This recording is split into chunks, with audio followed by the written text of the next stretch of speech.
అందరికీ నమస్కారం అండి. తల్లులారా, తండ్రులారా, బాబాయిలారా, పిన్నులారా, అన్నలారా, అక్కలారా, ఇక చెల్లెల్లారా, తమ్ముళ్ళారా, బిడలారా, కొడుకులారా అన్నను.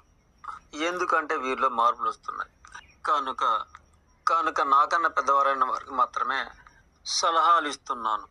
కాలం అనేది ఆది నుండి అంతవరకు కదిలిపోతూనే ఉంటుంది.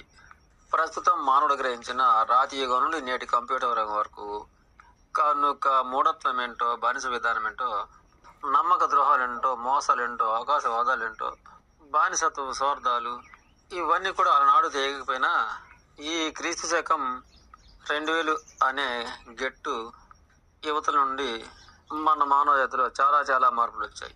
కనుక మీరంతా నా వారే కనుక చెల్లెలలో, తమ్ముళ్ళలోను, బిడ్డలలో, కొడుకులలోను మూఢత్వం, బానిస విధానము, అమాయకత్వం, లౌకిక స్వార్థ క్రూరత్వము ఇవన్నీ కూడా గ్రహించగలుగుతున్నారు.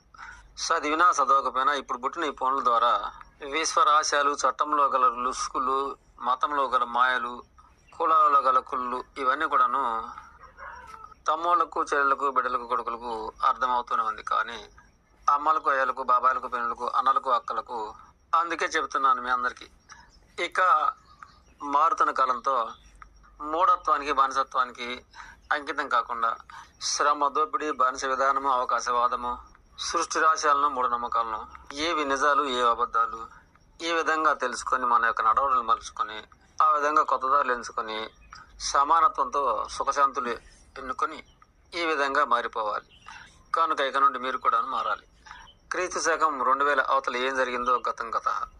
కనుక యువతల మాత్రం మానవుడైన ప్రతి వాడు కూడాను మత, కుల, వర్ణ, వర్గ ఇవన్నీ పక్కన పెట్టి నిజానికి తెలివైన, విలువైన, జ్ఞానమైన, జ్ఞాపక శక్తి గల ఈ మానవ జాతి గతంలో వాటికి వ్యతిరేకంగా బతికింది కనుక ఇక నుండైనా మానవుడే మహానుడిగా బ్రతకడం నేర్చుకుందాం.